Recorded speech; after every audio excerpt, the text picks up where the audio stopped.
Biz Surxondaryo viloyatining Oltinsoy tumani Katta Baxshivor qishlog'ida joylashgan Sufi Allohyor ziyoratgohida turibmiz. Mana shu ziyoratgohning tarixlari, ya'ni Sufi Allohyorning tarixlari haqida aytar ekanmiz. Sufi Allohyor kim bo'lgan va qayerdan kelganlar? Bu haqda ma'lumotga ega bo'lamiz.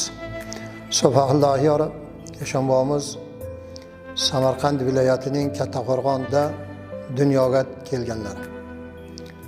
Otalarining ismi Allohquli bo'lgan, bobolarining ismi Temriyor bo'lgan, onalarining ismi Risolatboni bo'lgan.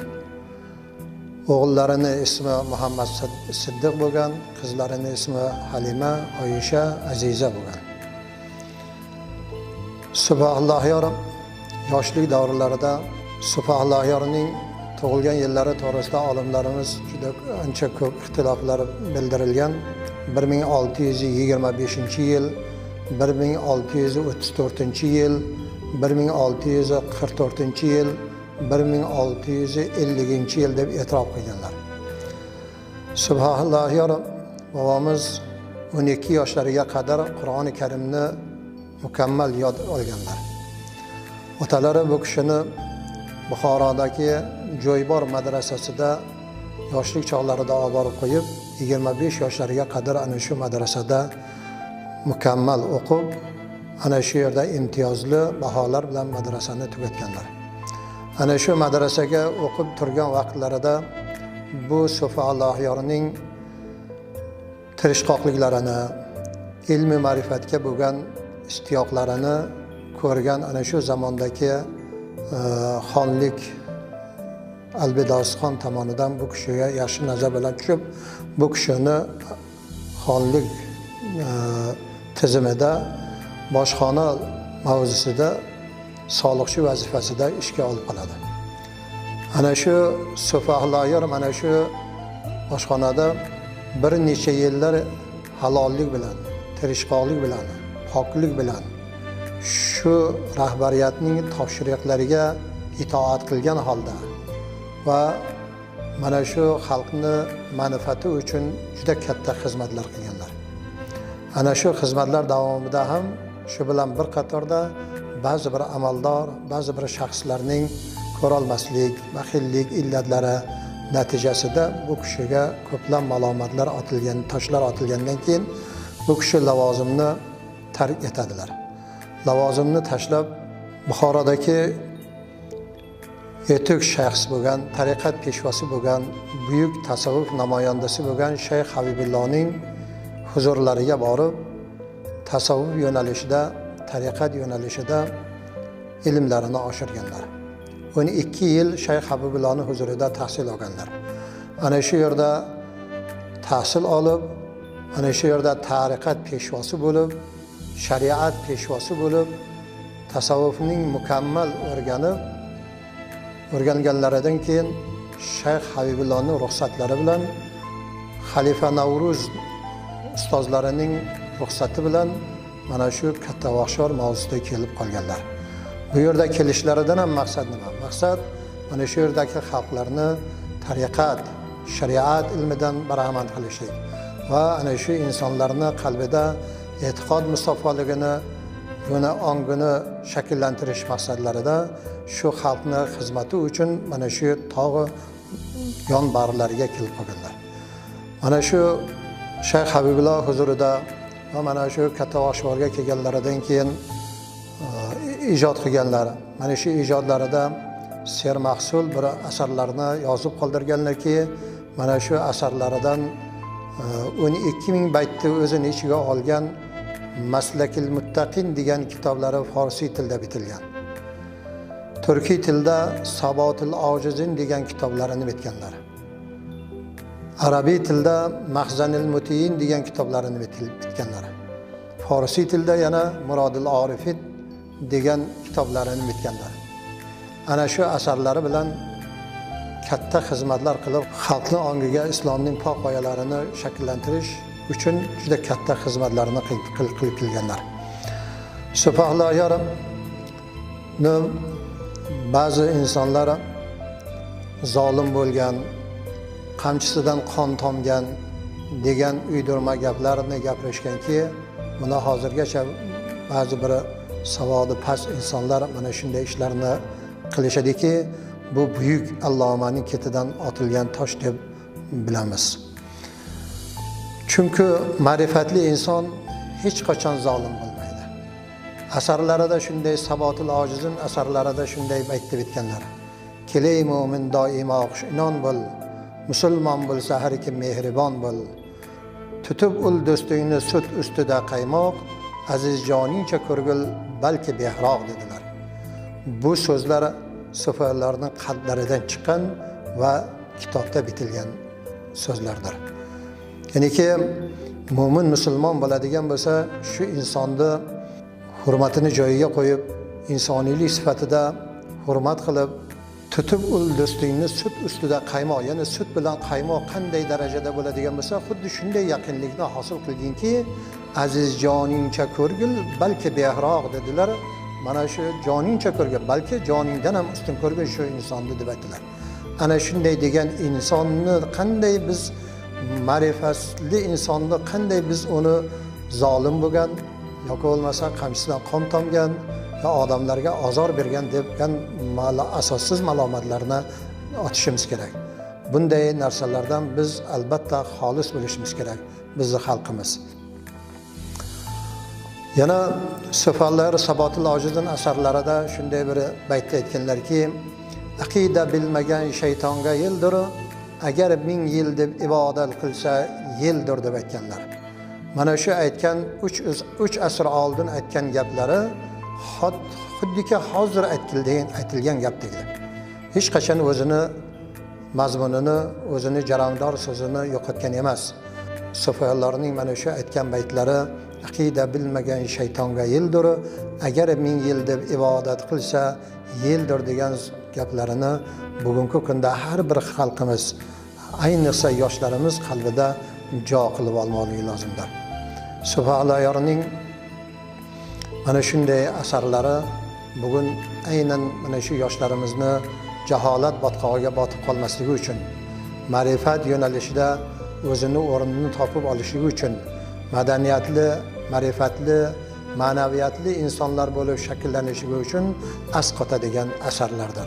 2006-yilda Ravshan Mirzayev tomonidan menga shunday savol berildiki, sufiyalarni qabrlarini ustida maqbara qursak nima bo'ladi deganlarida men aytdimki, maqbarani qurish kerak. Agar otib yuborsa otib yuboradi, agarda otmasa bu maqbara bitadi degan maslahat bergan edim. Keyin siz O'zbekiston musulmonlar idorasiga xat bering, xatda nima deyilgan bo'lsa, ana shu asosda qilinadi ishlar deb aytilganmiz. Ana shu maslahat bilan xat berildi. O'zbekiston musulmonlar idorasi raisi Muftiy hazratlari bemalol maqbara qursa bo'ladi degan maqsadni berdilar. Mana shu maqbaralar ham 2009-yilda qurib bitkazildi. Bugun xalqimizga chiroy berib, ko'r berib, mana shunday ulug' allomalarning yotgan joylariga bir go'zal bir namunalar bo'lib shakllanishiga sababchi bo'ldi. Bundan ziyoratchilarimiz xursand bo'lib, bugungi kunda ziyoratchilarimizning soni ortib bormoqda va bundan xursand bo'lib bormoqdalar. Sufiyalar o'zlaridan boy meros qoldirdilar. Ya'ni ilmiy asarlari, bu kishining yozgan o'gitlari, bitgan baytlari va xalqimizga yetkazib berilgan masalalari, halol bilan harom nima ekanligini, savob bilan gunoh nima ekanligini, jannat bilan do'zax nima ekanligini sufiyalar o'z asarlarida xalqimizga namuna qilib ko'rsatib berdilar. Sufiyalarning 3 asrdan oldin o'tgan bo'lsalar ham xuddiki bugun asarlari bizning quloqimizning tagida jaranglab turibdi. Undan o'qib, e'tiqod qilib, e'tiqodimizni musaffo qiladigan bo'lsak, albatta biz qalbimiz pok, jismimiz pok, qo'yadigan qadamimiz pok, gapiradigan gaplarimiz pok bo'lib shakllanishiga sababchi bo'ladi. Umuman olganda jinoyat ko'chasiga, gunoh ko'chalariga kirmasligimizga sababchi bo'ladi.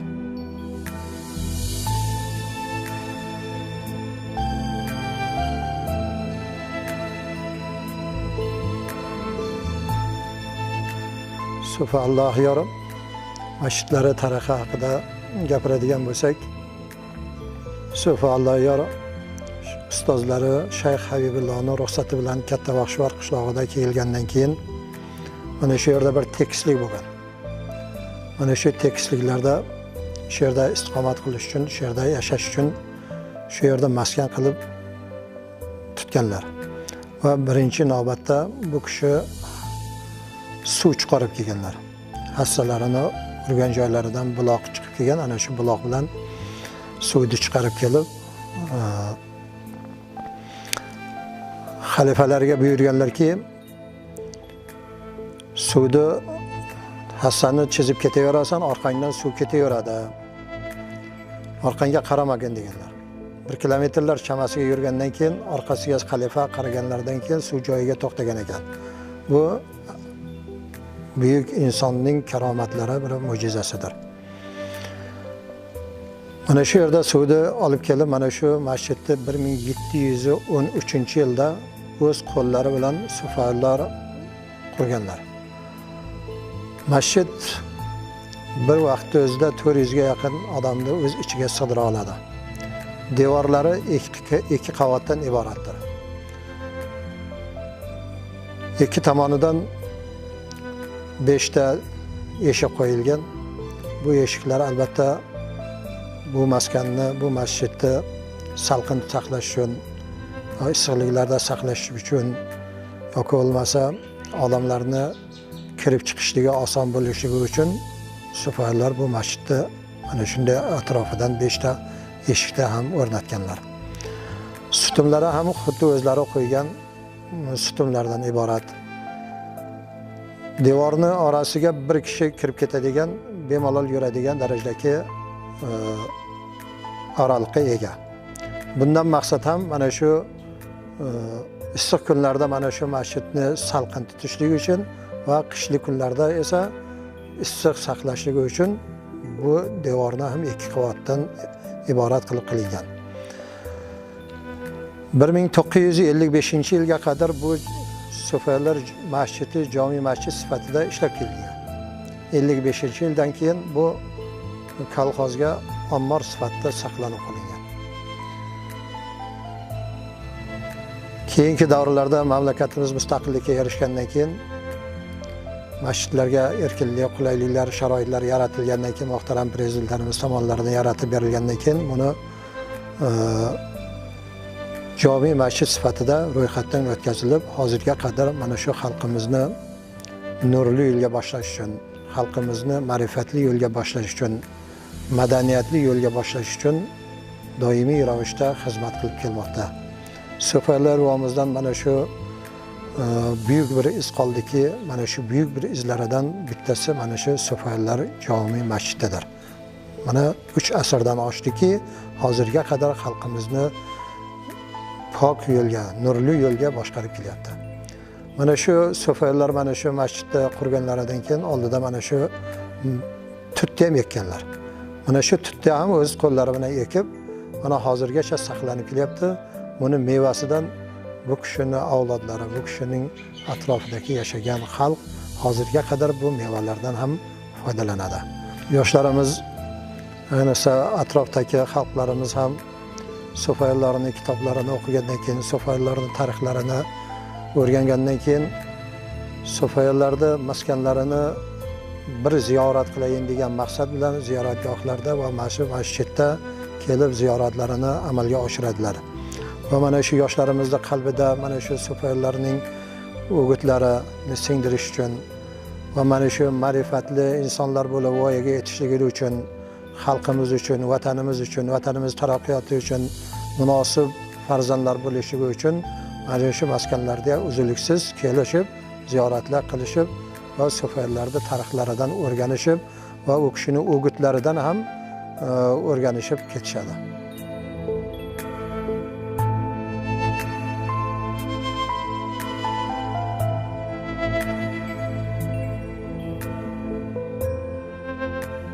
Albatta mana shunday ziyorat joylarga borishdan maqsad avvalambor mana shunday ulug' zotlarni boy meroslarini o'rganish lozim bo'ladi.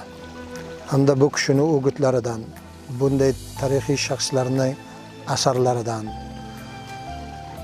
o'rnak oladigan, hayotiga tatbiq qiladigan va kelajak avlodlarga boy meros qoldirishi uchun bir qulay sharoitlar yaratish uchun ziyorat joylarga boriladi. Men mana shu O'zbekiston tarixi telekanaliga, ijodkorlariga katta minnatdorchilik bildiraman. Chunki bu juda ham aynan dolzarb bu telekanal bo'libdi. Chunki bizning O'zbekiston mamlakatimizda juda ko'plab allomalar yetishib chiqqanlar. Bu kishilarning asarlari oltinga teng bebaho asarlarni bitirib qoldirganlar. Va bu kishining bu yurtlarimizda yetishib chiqqan allomalarning asarlarini turli xil chet mamlakatlarda olib ketib, ilmiy ishlarni qilib, o'zlarini qilib olgan holatlari ham mavjud bo'lgan. Ana shunday asarlarni yoritish, ana shunday ulug' siymolarni yoritish xalqimizga bu narsalarni yetkazib berishlik albatta ayni muddaodir. Chunki xalqimizni ma'naviyatini, ma'rifatini, madaniyatini oshirish uchun mana shunday buyuk siymolarning hayot tarzlari eng zarur, eng muhim ahamiyat kasb etadigan mavzudir.